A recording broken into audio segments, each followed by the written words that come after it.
Hello, everyone. I believe we are live.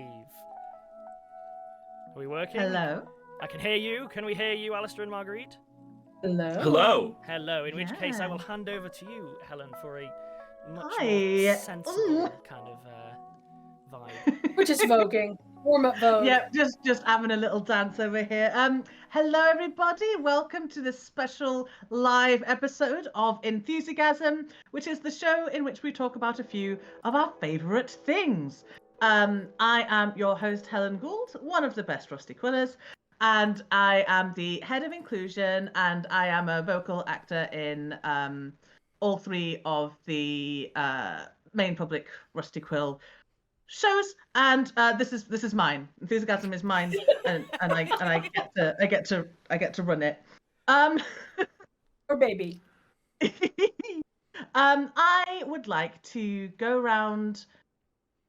I was about to say alphabetically, but now there's two of you in each thing, and I can't just. Tell you what, Alasdair and Marguerite, why don't you give us your pronouns and tell us who you are? Sure. Hello, I'm Alasdair Stewart. My pronouns are he, him. I am the co-owner of Escape Artist Podcast, and the other owner is very nearby. I'm the unsung hero of the Magnus Archives, where I played Peter Lucas, and I'm actually in the process of a couple of things. One of which is our Hugo-nominated pop culture newsletter, The Full Lid, which drops its penultimate issue for the year this Friday at 5 p.m. And the other is I'm doing a lot more voice acting. I'm in a show called Rogue Maker, where I'm playing someone who's lovely. And I'm not even saying that in that kind of, but also has a knife. He is actually, the look on Hannah's face, like, yeah, all right, as if, secret overlord, you know. According to chat, you are also a slightly sung hero with a hat at the moment. I am Slightly adding sung? that to the tattoo list. I'm disappointed. Yes, over to you. Hi, everybody. I'm Marguerite Kenner, she, her. I am the other half of the co-owners of the Escape Artist Podcast. I edit The Full Lid, for which we are Hugo nominated this year, which is very excited. Mm-hmm. God, what else do I do? The answer is yes. What doesn't What's the Marguerite easiest way to do? say this? Right? Let's see. Lawyer by day, superhero podcaster by night. I think that's the easiest way to do it. I also have a little bit more voice acting credits now. I've been cast in Super Suits, where I get to play a lawyer, which I'm very excited about. We also stream as well. Mm-hmm. We do a lot of things. So just to be And clear, now you're we are now a here. lawyer by day and a lawyer by night. He literally is both a lawyer and plays one. I am both a lawyer and play one on TV, right? Exactly. I've become an Inception lawyer. That's how much I law. Maximum law. Maximum law.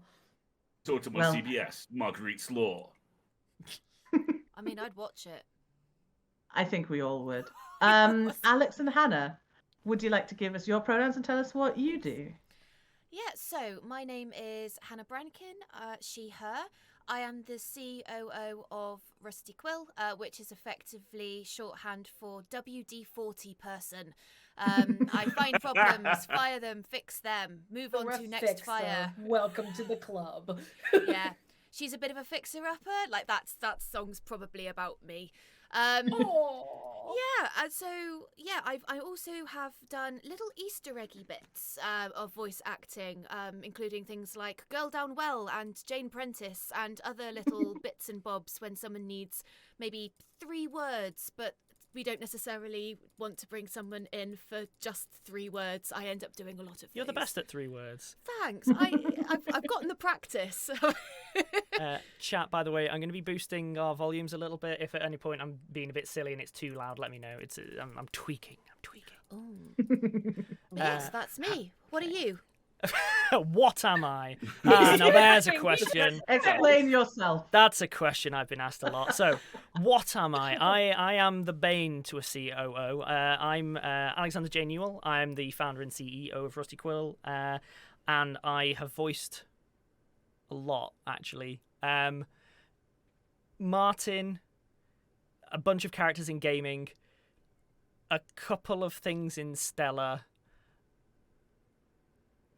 Inexplicable, I lose You were track. a headless guy in Yeah, Inexplicables. yeah. I You did a series of.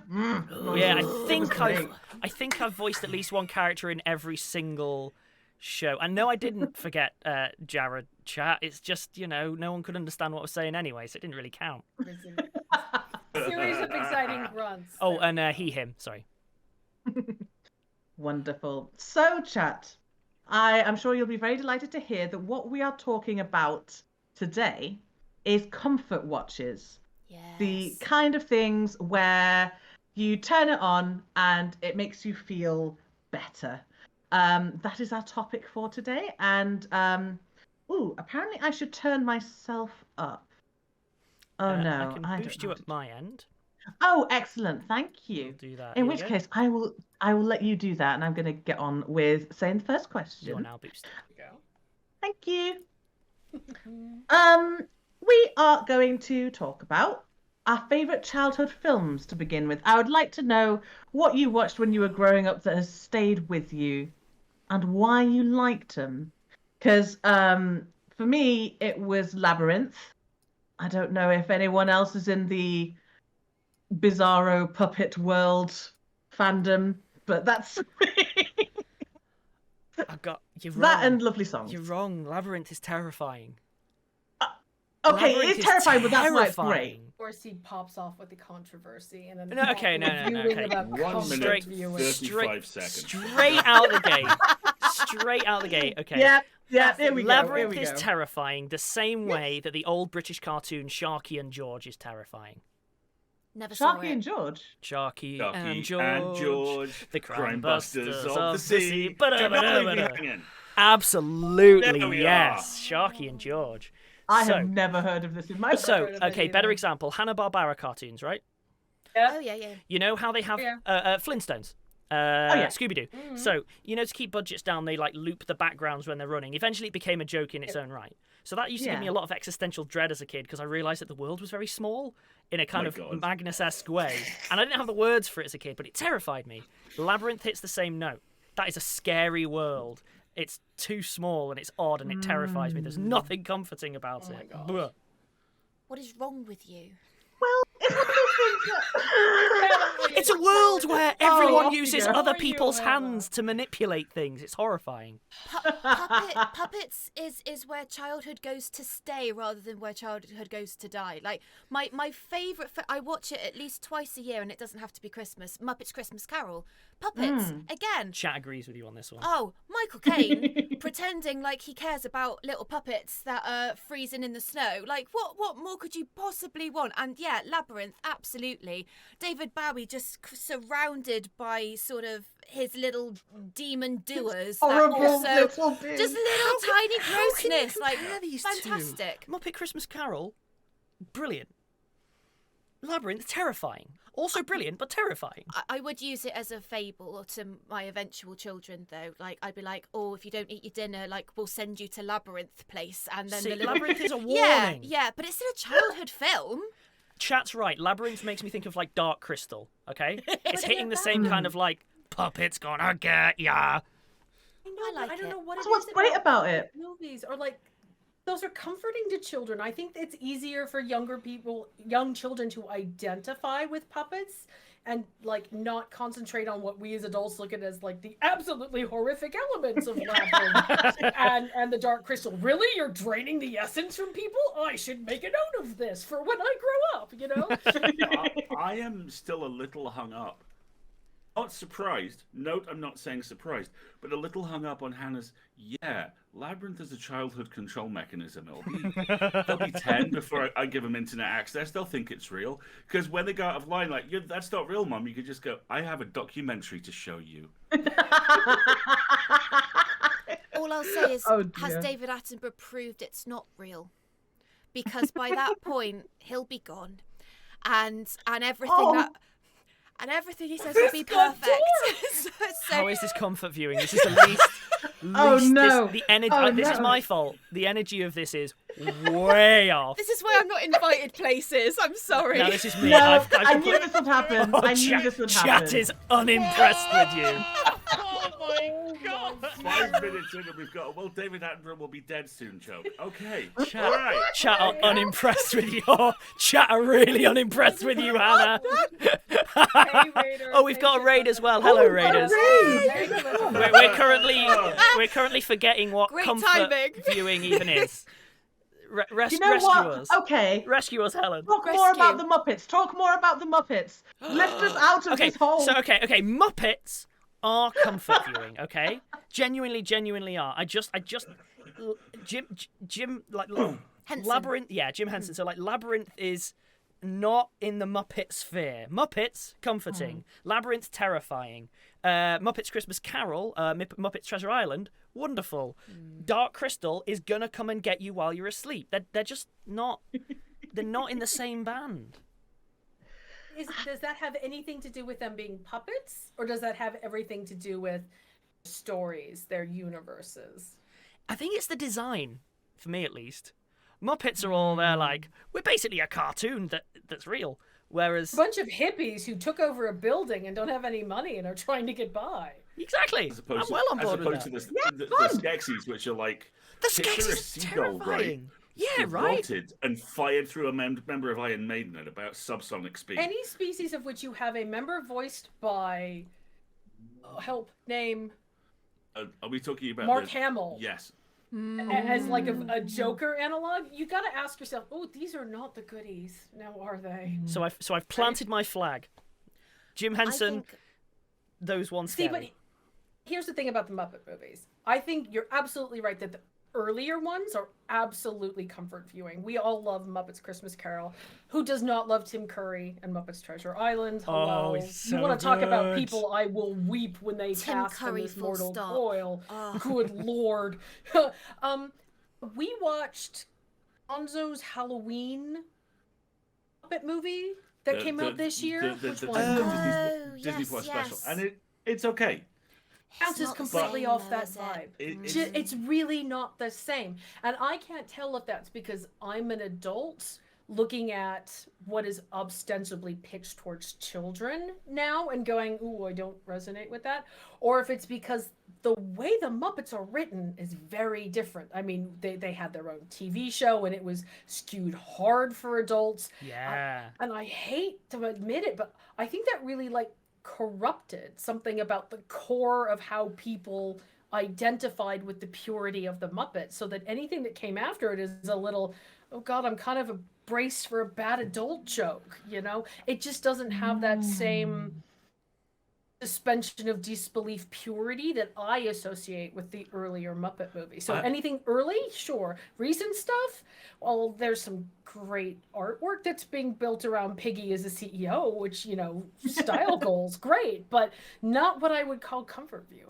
I actually have a side point on that, which is the two movies from a little bit earlier in this century, the Jason Segel produced one, and the one which does, in fair warning, contain Ricky Gervais, but not for terribly long, and does also contain those ones, the recent ones. I mean, I'll forgive any movie a lot where you kind of at the top of Act 2, Tina Fey as the commander of a Russian Stalag leads Danny Trejo and Ray Liotta in a musical number. That was glorious. But I almost have a kind of slightly complimentary view to Marguerite's, which is that those two movies were arguably the last time the Muppets did the thing they do really well, which is, here are the jokes the adults are going to get, and here's the jokes which the adults are going to get, but are also here for the kids. Yeah. And I feel like the Disney Plus stuff, it's almost like a cycle. They're almost relearning how to do it. Yeah. We've spent because half an hour talking about the intricacies of the Muppet universe. They only We scratched should the have done an surface. entire 5-hour segment for this. There's clearly a lot. Yeah. Shall I do another enthusiasm about just the Muppets? Yes. Obviously. I think it's necessary. I love how I'll make a note. The notes. And I insist that Alasdair is on that enthusiasm just so he can talk about the darkest timeline, which we will not discuss here. Oh, good Jesus lord. God. We do not discuss this here. This is a comfort viewing episode. Outside of puppets, for me, Labyrinth is still comfort watching because it was one of my first introductions to the idea of romance in a visual way, like the costuming and the glitter and the aesthetic, that kind of, I don't know what the word is for it. So pre-Raphaelite kind of aesthetic kind of thing Yeah. going on. that kind of high fantasy, Yeah. almost very fey. Let's be honest. Yeah, it was High like one of the first fantasy fantasy films I ever decadence. saw. Yeah, exactly. So it's still in there, and I Listen. don't care what any of you say. Even if it is scary, I quite like that. I used to. My cousin was famous for watching The Animals of Farthing Wood, crying the whole God. time, but insisting that she was gonna keep watching it. And yeah, Like it's one the of same my thing. favorite comfort movies as a kid is it hits that similar vibe. Hannah is Lady Hawk. With Rutger Hauer and Michelle Pfeiffer and Matthew Broderick. That was probably what I would consider my like young impressionable romantic Patient Zero, but my other Also, all-time Absolutely, sorry to cut across you. Absolutely, apex predator level Rutger Hauer hotness. Just ridiculous. Let's be honest. Good grief. Yeah. But my other favorite comfort movie is a heist. Star Trek 4. Yeah. Oh. The one with the whales. The one with the whales. It's I where remember the that. idea of, it's those madcap caper kinds of movies where all the circumstances are overblown and rather slapstick, and it has a humorous resolution that's ultimately positive. Yeah, I can watch Star Trek 4 back to back to back to back to back to back to back. I absolutely adore that movie. Try using the keyboard. A keyboard. How Quaint. Yes, exactly. It's also, much like The Princess Bride, one of the movies that I could probably quote the entire movie, start to finish. Well, if you want Princess Bride, this is your chap. I'm not sure. Oh, is that one of your faves, Alex? I'm not sure comfort viewing is the same as obsessive. Are you ready for an insight into young Alex that's endearing in a kind of pathetic way? Oh. So, younger Alex, much younger Alex, watched The Princess Bride repeatedly with no sense of irony whatsoever. Obviously, I return to that as an adult and go, it was a comedy and I didn't know. Wow! So it still holds a place in my heart. Young Alex was that obsessed that I started deliberately going out and learning all the skills the Dread Pirate Robert had, because that's apex cool. I learned how to rock climb, I learned how to horse ride, I learned how to go fencing, I learned how to do all of the stuff that he does in that. It's because I was obsessed, and I was like, cool, that's the pinnacle You were of... just waiting for your portal fantasy, for that Narnia door to open. Absolutely. Can I share what that's your so first gift to me was all those years ago? Yeah, absolutely, of course. Yeah. So we're talking very early days dating. It was my birthday, I think, and he'd made me a full booklet, start to finish, of how to make a bow and arrow from scratch. So we're talking what wood you need to find in what type of forest, in what type of You need of to know axe these you need, things. what kind of what duck you Okay, need in fairness, it all was the way through. It did split between, are you making an English longbow, a sapling bow? Yeah. What's the context? I wasn't just rattling it out. Yeah, it's brilliant. I still have it.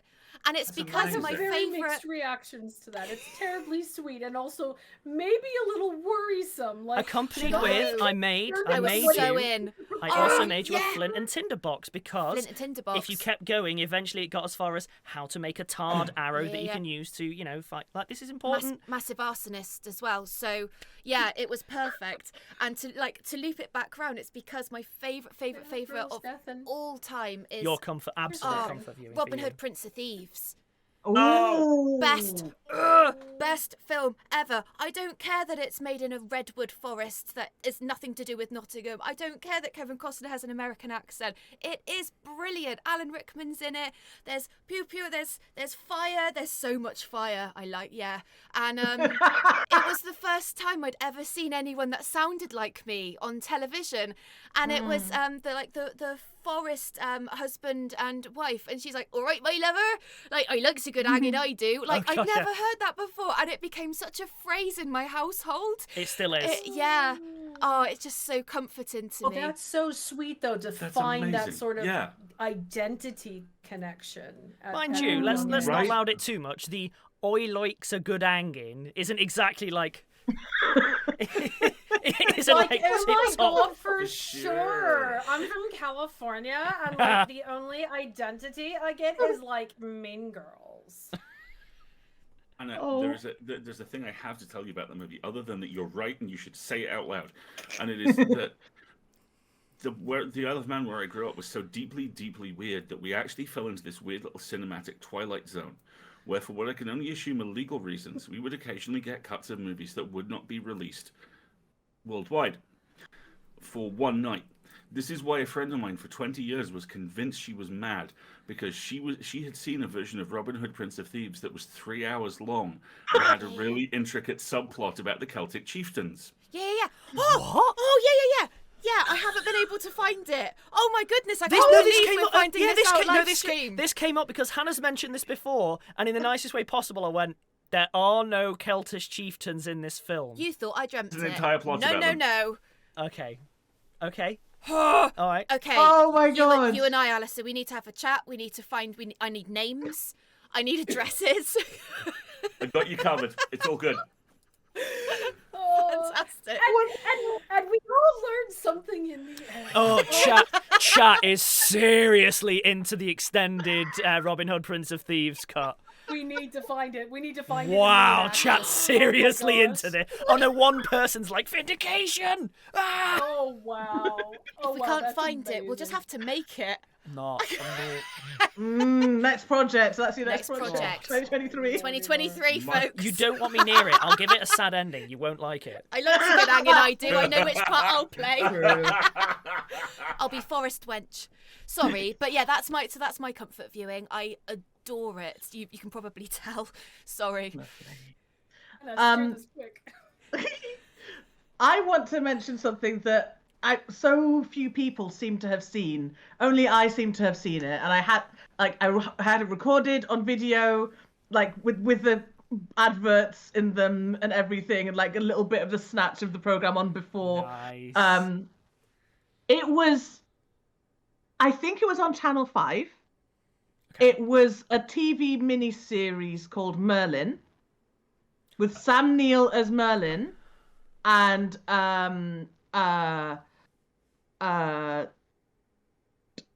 Martin Sheen? Maybe? I've never seen this. I'm aware of the one you mean, though.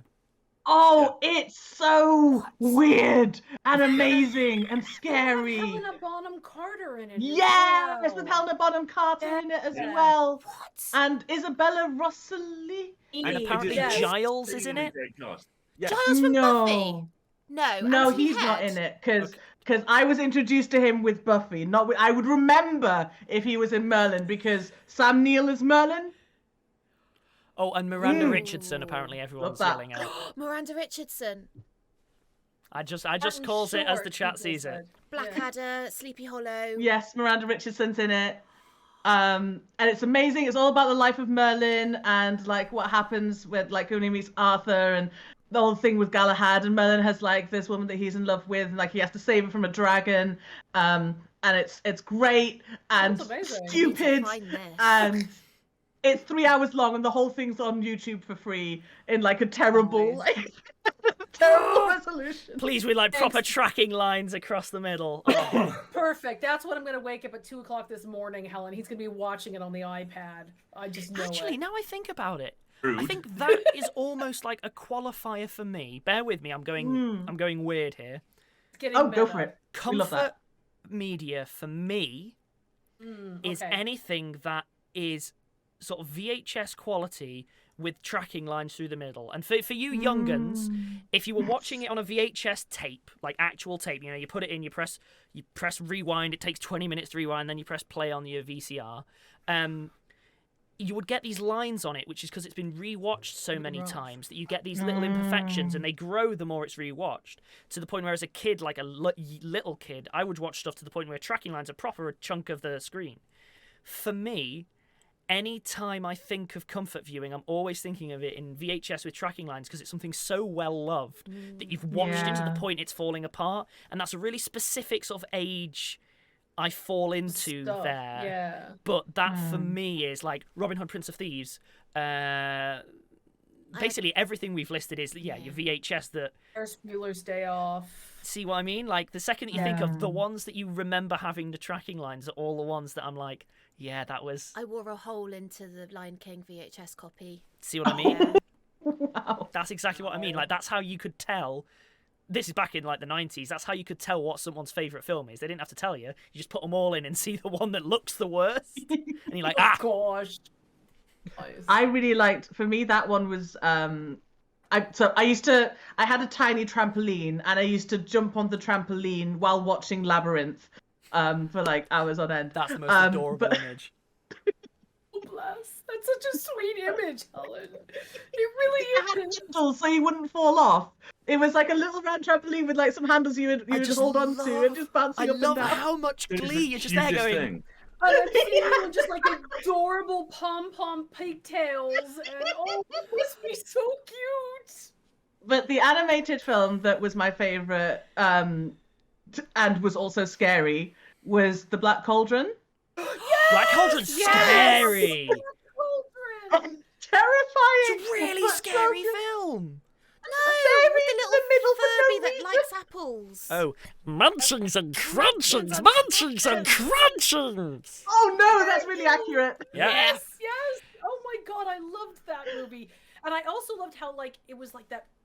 I think it was early enough that it was one of those first times where like proper for kids movies went dark. Yeah. And we were watching that going, this is very different. But it was, I remember Gurgi and Munches and Crunches was like such a thing.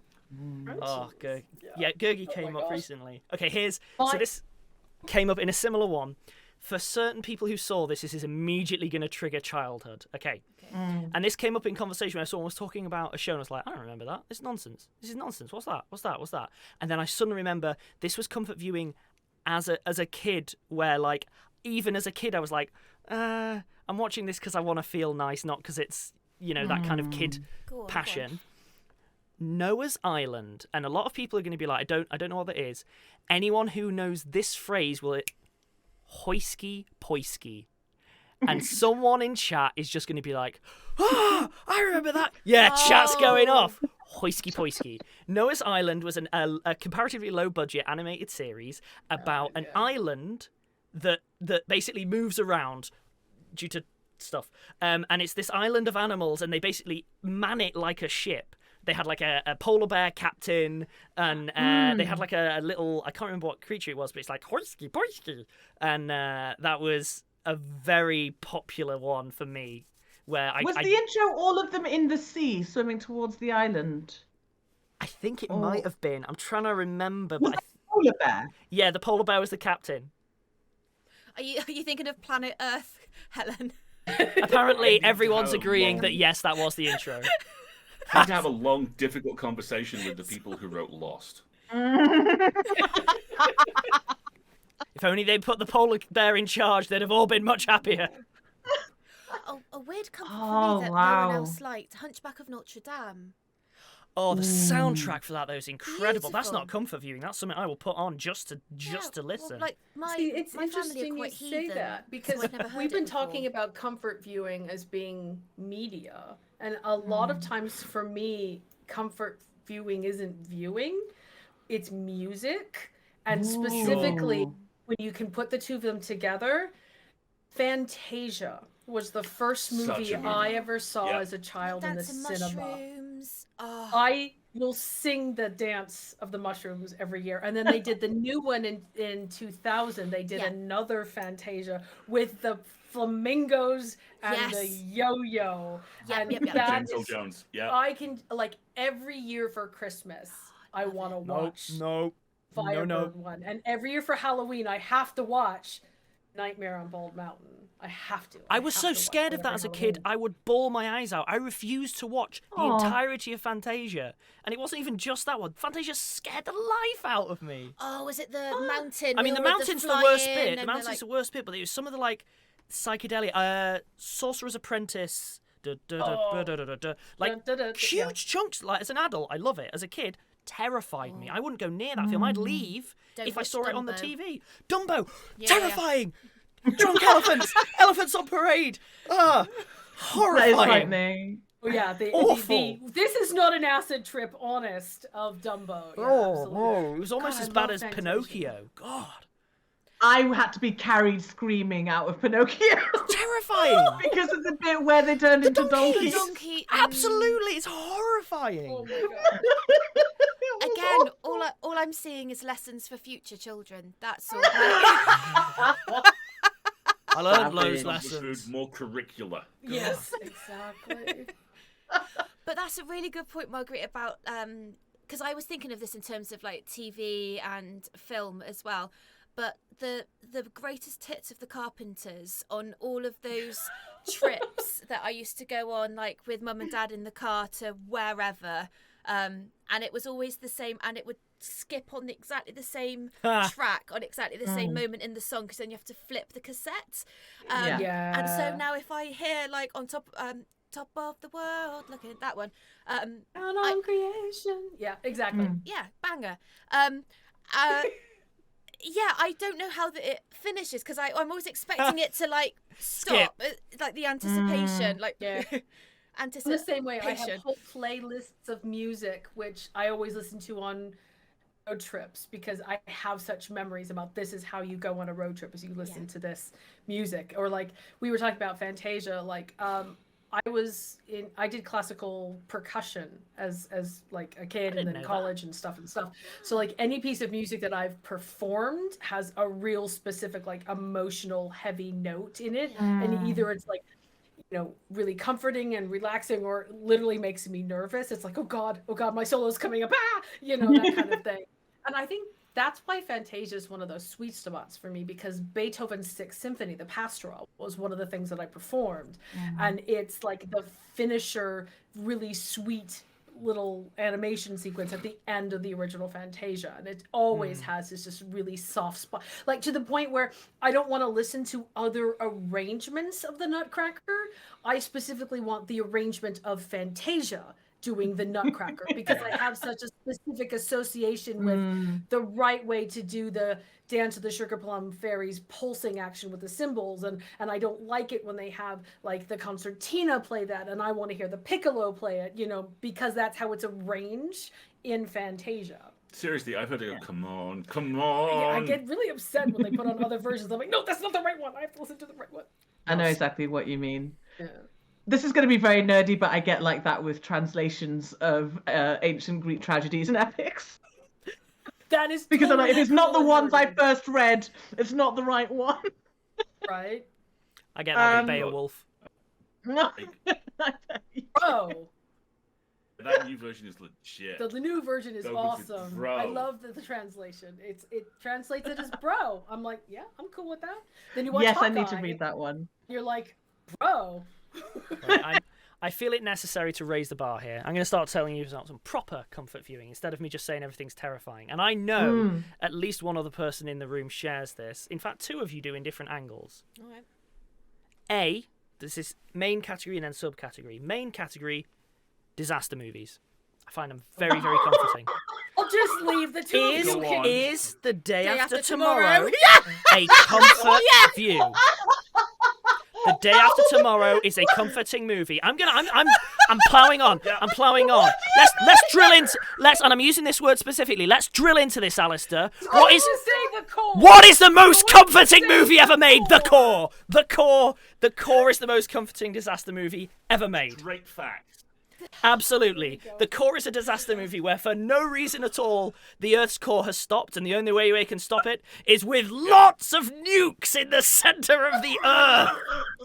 And so they drill down to blow up the center of the Earth in a good way.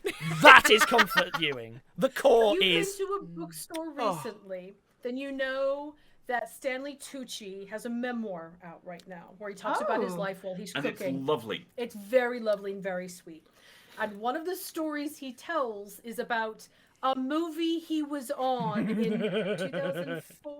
The exact phrase is something like, in 2007, I made a very, very expensive film that you should never see.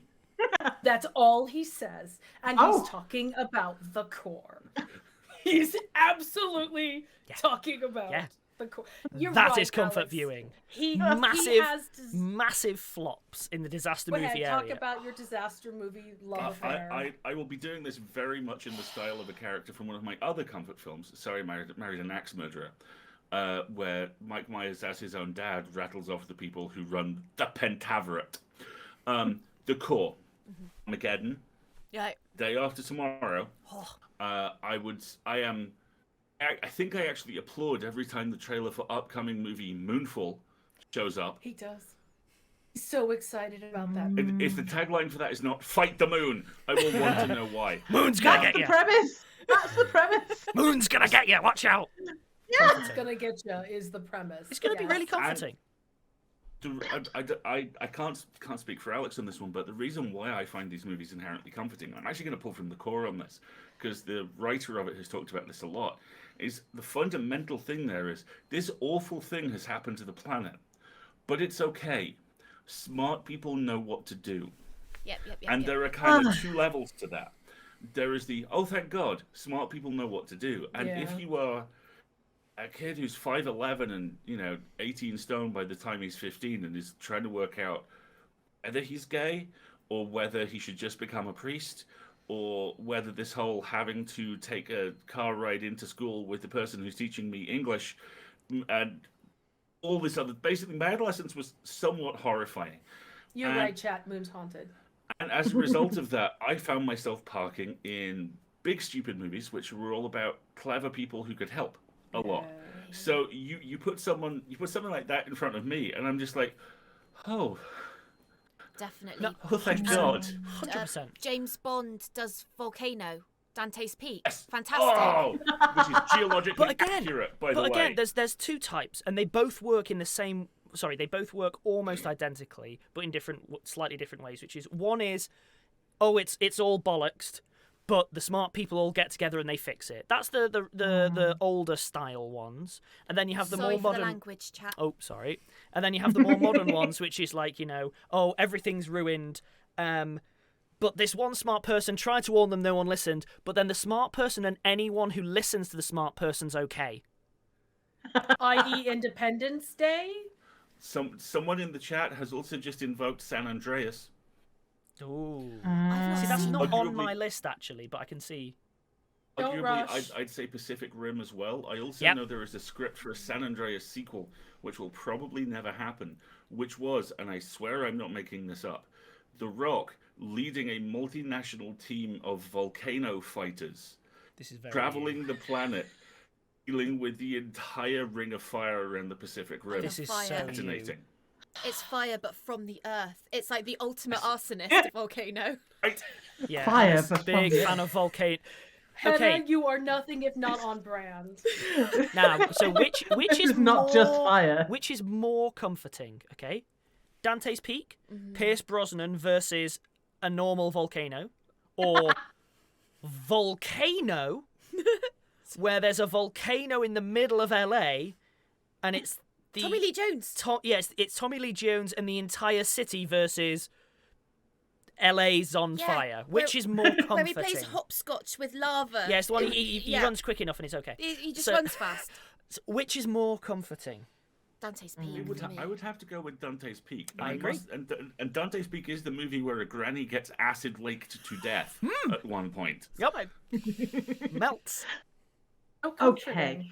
On this lovely note, Anyway, Stupid, Ellen. we dog was are alright. we're going to take a little break at 10. But Yes. Hannah, you wanted me to prompt you Yes. to show some stuff that we have. Yes. Chat also So, said Sharknado, another good choice. oh yes, very true.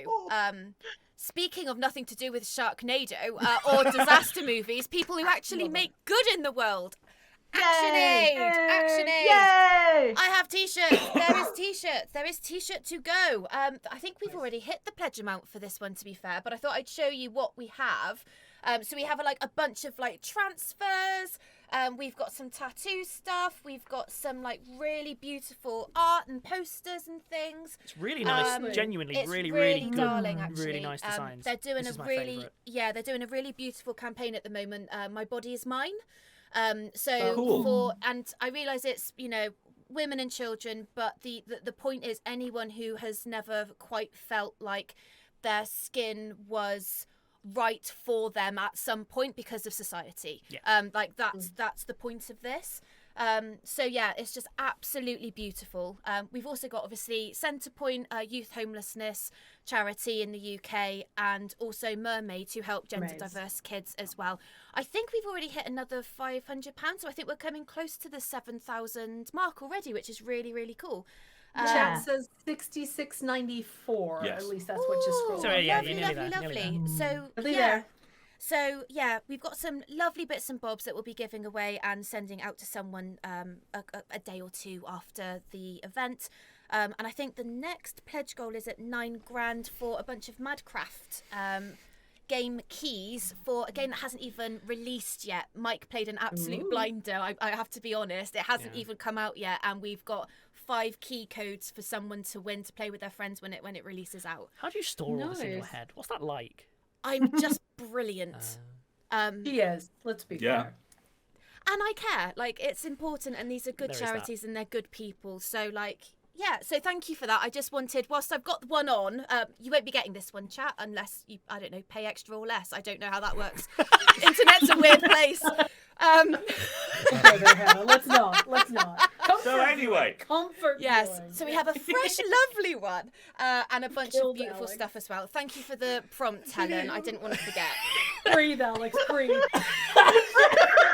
He's gone. He's off. Okay, I'm back. Oh my god. Okay, yes, right. Sorry, Helen, we really don't get out much. No, that's fine. Okay, me neither. Okay. Control. All right. Now, let's... I believe we are about to take a little break, and then we will be back, Yes. and we will be running until 10:30. And we're going to talk about go-to comfort watching that we do nowadays rather than childhood stuff. I would like to hear. So think about it in the break. The kind of TV shows that you put on when you've had a tough day. That kind of thing. Still Robin Hood, Prince of Thieves, so my go will be short. Yeah. Okay. Try to think of something else. And for any of you riddlers, be prepped because there's one incoming. Back in a sec. Excellent.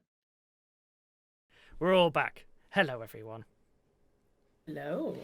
Can I just say for a second as well, a massive thank you to Katie Seaton, who's currently running our Patreon, who pulled all of this together. This was all her idea, all of her work. Nice. And to Rusney as well, who beautifully edited together all of the stuff that you'll be seeing as well. Thank you so very, very much.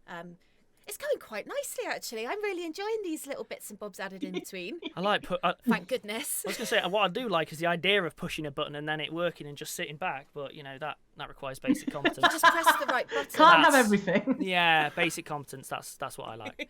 Hannah, just so you know, you've come out with like 4 campaign slogans for your inevitable run for Prime Minister in the last 5 minutes. Oh. Ooh. I'm just brilliant. That's a good one. I carry Hannah Brankin. I carry it all in my head. It's just like you've been a slogan generator for the last 5 minutes. I hope you're writing them down because I'm in the wrong business. But Allah never forgets. Right?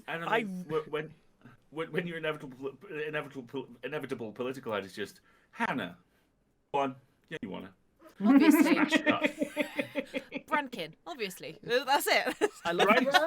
I love what chat has picked up on, which is Hannah runs for Prime Minister, and it pretty much comes down to vote for me. Why? Because I specifically am brilliant. That's what it boils down to. Whereas apparently my main slogan should be blood for pipe. Blood That's for pipe. Yeah. blood for pipe. That's what I'm currently running for Prime Minister. Folks I are feel, just worried I'd harness the power of volcano. I feel think like that's you might probably win. what it is. I feel like you might win that one. It'd be a fear-based regime, and it would wear very thin. Well, Hannah, you'll have to take mercy on him and take him as your like vice minister or whoever. Jester. that works. I don't know. In a press conference earlier Jester, today, yes, Vice Brankin Jester. was quoted as saying that she has no plans to harness the power of volcano at this time. Honest.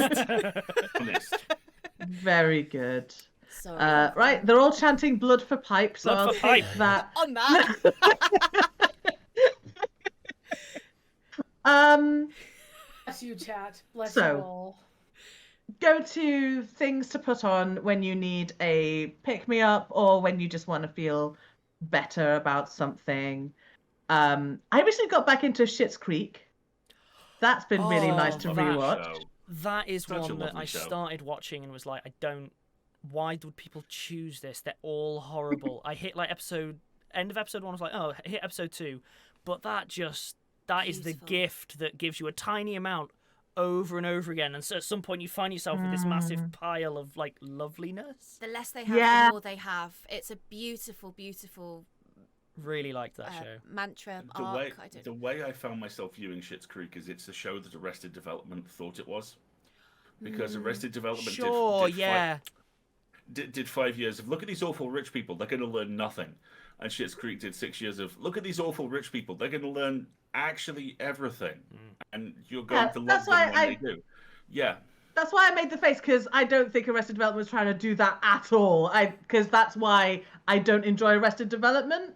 Because when it's a comedy and it's like, look at these horrid people, I'm like, they're just horrid. I'm sorry. Right. I don't think that's funny. Right? They're Just harsh. It is a harsh show. The core punchline is always, ha, you suck. And you're like, yeah, they do. Stop it. Yeah, exactly.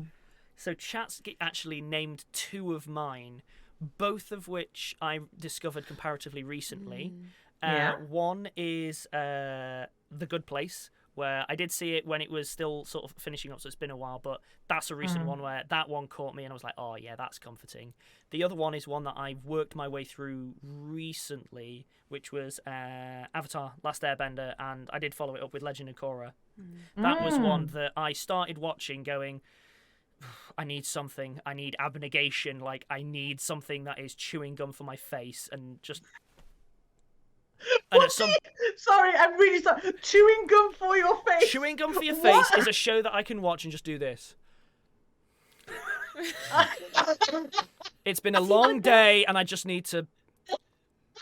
That's like the opposite of what I want when I want comfort. I don't want to just check my brain out. But that was how it something that's gonna started. make me And it turned work. into comfort. That's my point, is I put something on to just be like pure chewing gum.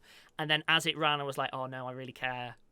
I do really, really care. Oh, this is I'm really having well emotions. executed. No. The world Yeah, building. that's absolutely it. If I don't care about something or somebody in what I'm watching, I'm not gonna watch it. I didn't and it want can to. be absolute I did. toss as far as quality is concerned. But if I care about it, you're looking at somebody who grew up on 1980s Sunbow G.I. Joe cartoons. G.I. Joe! Yes, and I cared about them, which is why I can tolerate that they're objectively awful.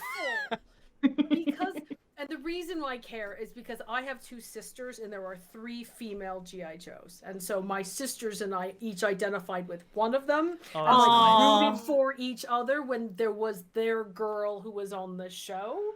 So that's why I have such deep emotional resonance with that show. So it's nonsense, but I care about it, and therefore it can be nonsense. In a similar vein of nonsense, but I care about it. And NBC Hannibal for me. But it's nonsense in a very different way. Yeah. I'm sorry, Alasdair, what were you going to say? Hannibal, a show that makes you feel hungry and then makes you feel bad about feeling hungry. My goodness. Yeah. Oh, that's a show. Hungry is one of the H words, yeah. Also the other one, Fair. of course. Valid. Oh, so I bad. see you. Let's move on. I get actually hangry watching it as well. Thank you, Alex. I actually have one that bridges Marguerite's. I know this is toss, and also but I'm surprised by the level of emotional investment. Also, I saw someone go, "Oh, my heart is broken" at the Arrested Development slander. This is really important to say. If you like something, you like it. If you get worth from it, if it makes you feel safe or seen or comforted, it's valid. There's no such thing as a guilty pleasure. Pleasure is pleasure. Right. Oh, high five for the big dog. I am very fond of a show which I should feel bad about being very fond of, and I don't. And it's a new series, about 4 years old. It's called 911. And that is all over my Tumblr. Everyone is shipping 2 of them together. Buddy, I think the ship name is called. Buck and Eddie? Yeah. Eddie and Buck, yes. Now, the thing which may not have translated to Tumblr is this is a show about an LA fire department truck on the Hellmouth. Oh, is it that literally? Nope, but they never say it out loud. But the amount of stuff they deal with in any given episode, it's on a Hellmouth. Oh, is it the fireman Sam of Midsummer Murders? Yes, that is the perfect description of it. Gotcha. And yeah, I mean, We need to make that too. In the space of That's a like good one pull forward. episode, a guy gets trapped under a parachuted Humvee. A lady gets nailed to a barn at a children's party. Oh. And I think the next episode, an author fakes his own death to get the ending to his novel and then dies anyway. Oh. And it's ridiculous. It but is a lot. I'm we kind of haven't on even- board. we haven't even got to the spin-off show, 911 Lone Star, or as I like to call it, Rob Lowe's Midlife Crisis, Season 3, which Oh, I'd is watch that. about...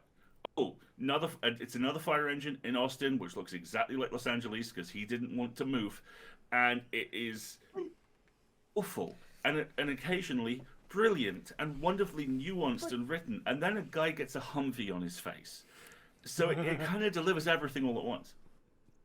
It's so stupid. It's so stupid and so comforting. I've never dropped a Humvee on a character. I don't think I've ever dropped a car. Right. I need to do that. There you go. Oh dear. This is what you take away from it. This is what you take away from it. That's actually a really good idea. You folks have gone a completely different route to me. So I've just recently rewatched by myself because you don't partake. Where are you going? Downton Abbey. Oh, I sat in on the odd Ooh. one. Downton Abbey, Bridgerton. Pretend almost like it's the olden days, but let's just skirt Make over it clean all and of pretty. just the cleaned up rose tinted lensed version of history, where Maggie Smith is in it and is barbed, and it's fantastic. Period-ish drama-ish. Class system. You but can't with call it really nice period dresses. drama. No. Yeah. I just find something desperately comforting about that. I've got No, shoes to yeah. shine If we're again. going in Great. If we're going in that vein, then I'll take Swallock. Thank you. The Oh Enola my Holmes goodness. movie Oh, with Enola him Holmes. and sewn into that waistcoat. That was lovely. That's Oh, the Robert Downey Jr. Sherlock. no. The What are you Enola Holmes with what's her Oh. Oh, Millie yeah, Bobby Brown that's is an comfort name? viewing With for Henry me. Cavill as Sherlock Oh, Holmes. that sewn was into What the a waistcoat. vision. That was so The comforting. curl. Helena the perfect teaching her spit way curl. through. Oh, Heaven. Oh, Heavens. that's so a lovely. recent one. That's a recent one that I think you recommended that absolutely hit that itch for me of. yeah, we did. We watched it after you mentioned Yes. it. We were like, it's like a warm cup of tea, It innit? feels like a Christmas movie, even though it's not. Yeah. And it's just that little bit of like Cavill at the end. He's like, fair play. Yeah, good job. Yeah, I like that. As he walks out of the police station, was like, "Oh my heart!" He's so excited for her. Yeah. Oh, there's another one coming. It's being, I think, now that he's finished filming 2 and 3 of The Witcher, they're going back to Enola Holmes. He's wrapped on it. It's mostly done. It's Yeah. mostly done now. And Even chat better. is right. I found The Witcher comforting at certain levels. Me too. Some I've never levels played more any of than the games. Oh others. yeah, don't get me wrong. It's Usually hot tub level, but no. not quite what I mean. I just Bless you, mean Hannah. that like, so The Witcher's an interesting one where horrible things happen, Mm. and this is going to go a bit weird in the air for me. It's a very knowable world. I guess. So it's like this is a person moving through a world. And it's like there's danger over there, and here be dragons over there. And it's like cool, but I know this world. I look at this world and I kind of know the rules. I'm not having to think about like bureaucracy or like there's no The Masquerade. Like I always struggle to find comfort in shows that have a masquerade, which is for chat. It's like when you have a show, it's like there's a secret organization of vampires and no one in normality knows this secret. I don't find I find that kind of butts up against it. Whereas like for The Witcher, it's just like there's these like supernatural creatures out there. Let's go about our day. It is pretty much Uncle Dave's been eaten by a pterodactyl. Call the guy. Yeah, You know? right. And somehow for me, I'm just like, yeah, okay. I like that there's a guy. I like that there's the What guy you call. scratches my itch about Witcher, and we'll just leave Henry Cavill and the H word to the side, is that it is about a character making moral choices in an inherently immoral world. And by that definition, Witcher is cyberpunk. And that's why it dovetails so well with Studio Red doing cyberpunk. There was originally a canonical crossover planned. Oh, I heard about this. There's a reference to Ciri traveling through dimensions, and she was supposed to show up in cyberpunk and then go back. I heard about that. Yeah, but I love that. I love, for comfort viewing, watching people maintain a moral core of integrity against not antagonists, but antagonistic situations, i.e. how we endure inequality or environmental stress, as opposed to how we pit ourselves against each other. Sure. People maintaining truth to themselves as they endure that, I find uplifting / comforting. Which is also why the interplay. Also the hot tub. I mean, God. Which is also why the interplay between Geralt and Jaskier is so incredibly endearing. Oh, disaster because Jaskier has no filter, and Geralt is made entirely of filter. So they're like a complete human when you put them side by side. Also, just to ruin like everyone's day in chat who managed to get rid of this, toss a coin to your Witcher. It's a good tune. It's gonna stay in your head a long time. He has three songs in the new season. It's been confirmed. Let Joey back in the studio. Toss a coin to your Witcher is what my island plays on Animal Crossing. It's out. Yeah. Oh, absent. It's a little glockenspiel version of it. It's great. It's delightful. Well, what? Bounce the coin off your Witcher. I do want to mention, and this might take us on to a completely different tangent, but some of my comfort watches are actually just like YouTube videos. One of them is watching Joey Beatty do the baking challenge, in which he attempts to bake a cake, and there's a cucumber at some point. It's great. He's stirring the cake batter with a cucumber, stealing the plastic wrapper. It's horrible. That's a good idea. It keeps it clean. It's amazing. Another one is watching Brian David Gilbert attempt to make all of the recipes from Breath of the Wild, and sort of succeeding. Okay. It's ridiculous. He makes all the recipes that are possible to make, and which do not include things like monster meat. Chat are very on board with this as comfort viewing, like super on board with this. So I don't know this, but chat's very much in your camp on this one. You should. I think you will like it. It's just. Oh, it's perfect. There are entire TikTokers I follow just because they're comfort content. Like like the folks who do the taverns where they'll like cook the meals and they've done all this set dressing. Oh, absolutely adore those. Or like our evening, like let's wind down before we go to bed. Comfort viewing is I love cooking shows. And the girl with the dogs, who is a dog washer. Like she washes and grooms dogs. That's all she does. And so seeing like, huskies singing the songs of their people, or cats having a fit, or, just very placid, wonderful doggos get a bath. Someone fed the husky entirely too much caffeine about 100 years ago, and they're still working it through. They have no chill. We send those, again, just comfort, middle of the night, it's so late. We will just send husky TikToks to one another where they just howl. So I really like screaming husky. Okay, let's open this door. Hannah, we're not going to come out well at this. I know. Sure? I'm fine. Okay. Hannah, I'm sad. Alex, tell us more about how you like screaming dogs. I'm sad. I'm really, really tired. You know, for me, that if you send a video of a happy husky just going, bah! Just absolutely makes me happy. Ideally with like a golden retriever next to it, looking just really going, sad because it's so loud. Because his little friend is just Love it. Hannah, it's been a long day. Oh no, you're really? Tired, and you just kind They're of already need. against me after the Attenborough thing. You just need a little bit of a pick me up. What kind of video do I send you? I like seeing. Okay, you gotta share it now. We'll contextualize it so people know you're not a monster. Yeah, there's a very, very specific thing that will make me laugh until I cry, and it is people getting hit in the head by stuff. Now, there's some rules. There's some very specific rules. They're not allowed to be properly hurt.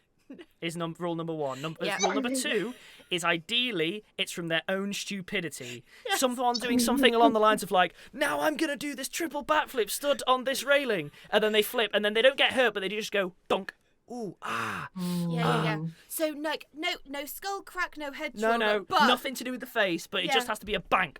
Oh. Someone that hits a ball against the wall and then it hits them back in the face, like just stuff like it's terrible. But so you like that vine where the guy like headbutts a sign and someone's like bring a yeah, the guy, the one where he tries to chug something really fizzy, Mentos and thingy, and he goes, what do I do? Bang! What do I do?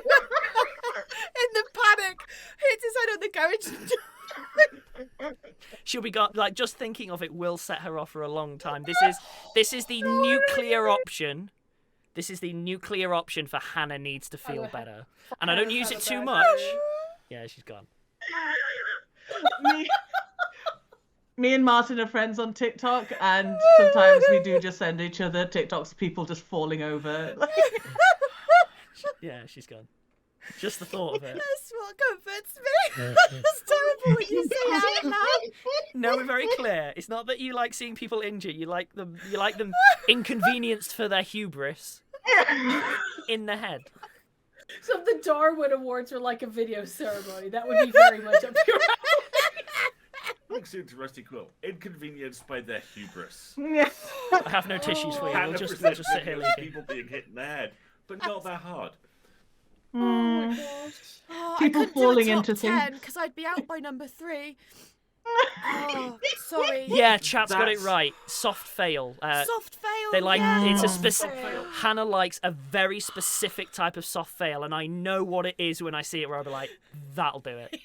You like the deer with the playhouse? It hits the same note. Oh, Hollis making like vintage recipes. Have you guys seen that's so good. Oh, he lives in the Caribbean or something. He lives on Bermuda. He lives on Bermuda, and he's like an actor, and he makes and collects vintage cookbooks and likes to make vintage cooking recipes and just be disgusted by them. And just and he just But discovered sometimes they're really egg yolk. good. Sometimes they're really good, and just the look of confusion and joy on his face when he tries something is like, "What do you mean this works?" He's just so delightful. Yes, eggy and muju. Cinnamon.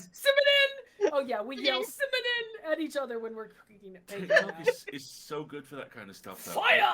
Yes. I mean, I'm sure we're going to get to Tom Cardy in a minute, who can render me insensible with about 5 seconds, but just perfectly pitched 15-second TikToks. There's I think a 16-year-old kid called Dobbs Does Voices who sounds like me. And he looks 12. And he looks 12. And he has this TikTok about the origin of his voices. It just happened one night.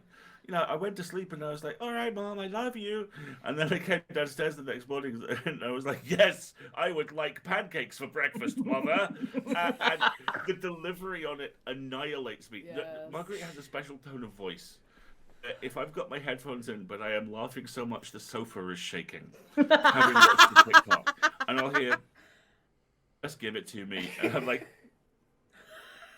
Sometimes it's I've gone to bed and he's still, like, relaxing, and then I wake up because he's laughing so hard. He's woken me up, and I'm like, yes, show me the latest Tom Cardy video. I need to go back to sleep. I really like a TikToker who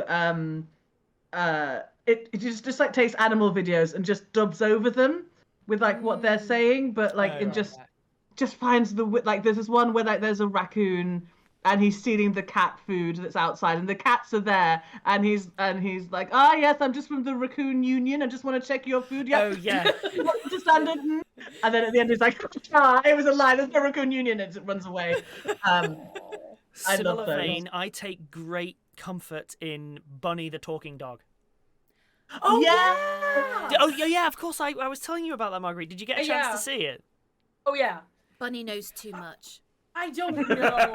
I think the whole let us communicate on human levels with pets thing is a little uncanny valley for me, because they make those sets for cats now. And so I've seen videos of people training their cats to say food, play, blah, and I'm like, No, you see, We're 5 seconds away from no kill eye. Yeah, you know? yeah, we're getting real close. To I really like that late stage stuff though with Bunny, where it's just along the lines of I can't remember a specific one, but it's stuff along the lines of, you like Bunny, yes? Yes, I like Bunny. Considers. I like you too. And it's just like that, like 2-minute wait, but that, I love it. It's just like, you're choosing to be here. You're not here because, Now is afternoon. Afternoon. What is afternoon? Yeah, you do get some weird He knows ones. what it is, but I'd asks why. Yeah, you do get the ones like bunny person, bunny dog, dog not person, and you're like, oh no. There are a few that take a left turn. I'm talking more the ones where it's like, hi, I love you. I'm worried about this thing. You don't need to be worried. Okay, I'm not worried. That's the kind of comfort I'm talking here. Bunny will get kidnapped or dog-napped, and will end up in some sort of Area 52 for dogs, and Stop! there will be, and then there Why will be are you radio doing this? waves I know across why! the land, and they will all Why they are you will all doing charge this? up and revolt against us, and then it will be the world of dogs. What I'm prompted this guaranteed. attack? Bunny's the beginning. All I can see now. All I can see is you coming downstairs one morning, and Ripley has arranged her dog biscuits into must go. Bunny calls. Stop! Stop ruining this for me. Ripley's folded her bed with perfect, soldier precision. It's a pair of tiny, yeah. Tiny Tiny paw little salute stick to put it on, but the end's chewed because she's still a puppy. Oh no! How is this the I don't closer know for if- your comfort viewing episode? I ruined it again. And so, as the dog army rises to enslave us all, Sleep tight. Thanks for joining us on Gaming and Giving. Please help us raise money for charity.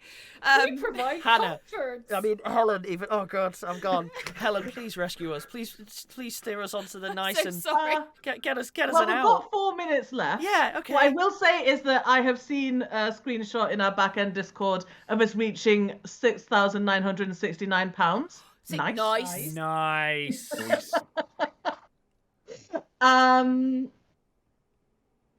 How I'll round off, because usually I leave a lot more time to do like a quick fire question at the end.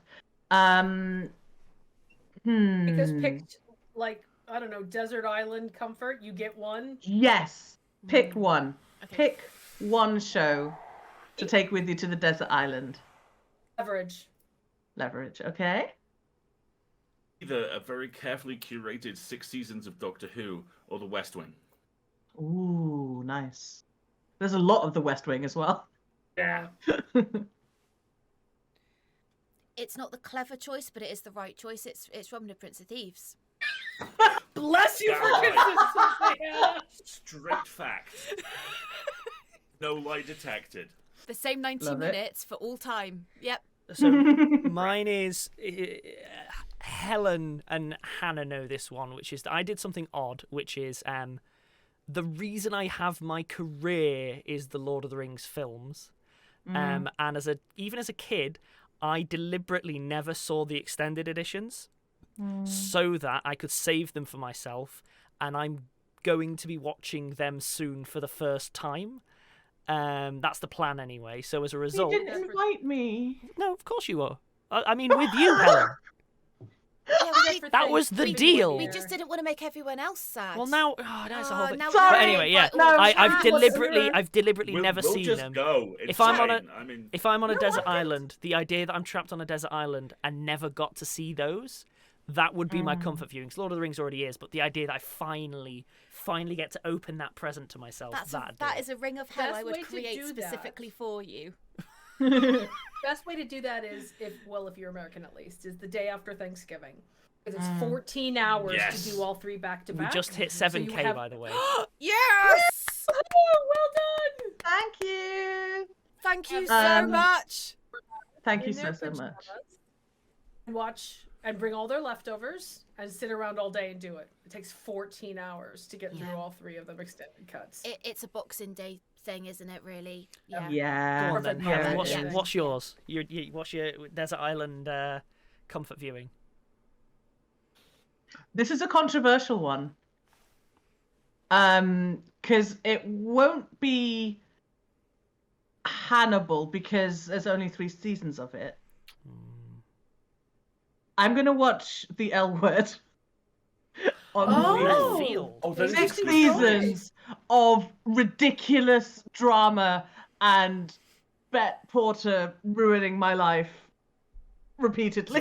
fantastic choice. Excellent choice. choice. Quantity is a concern when you're Yes. talking about for the rest of your life. I thought And the the chat thing is, asked. There are You were so all many okay. problems with it, but I still love it so That much. seems to be the chat consensus. Lots of it's not good, but I'm really Yeah, feeling. it's I'm so really bad, vibing but it. I feel it. Exactly.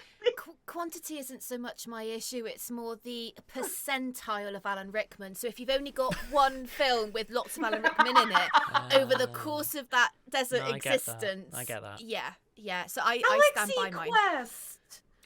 Best Star Trek movie. Oh yeah. We- Okay. Fair point. We're at time. We're at We time. have We're to at go, time. though. But I like that Galaxy Quest was the last one suggested. Yeah. We could chat for well, we have done on multiple Okay, occasions. we'll have to put to Galaxy be fair. Quest on the list of Clearly. enthusiasms in the future, right? Or just Alan Rickman. Thank you so much, both of you. You've been an absolute delight, as you Yes, always you've been always wonderful are. guests as So much to always. join along. Thank you. And And- massive congratulations. This is going fantastic. 7K. 7K. Keep going. You're doing a great job. We're doing it. Going. We're doing it. And thank you to the chat for doing all the donations and stuff, because Thank you so literally very wouldn't much. do this without you. So It'd be sad, wouldn't it? Bye. Then I ask everyone's patience then as we say goodbye, and I try 4 to 9 times to get the next riddle running. But because I'm really competent at this. But yeah, it's been an absolute pleasure. Thank you Bye, so everyone. much, Thank you so much. Take care. Bye, folks. Bye. Bye.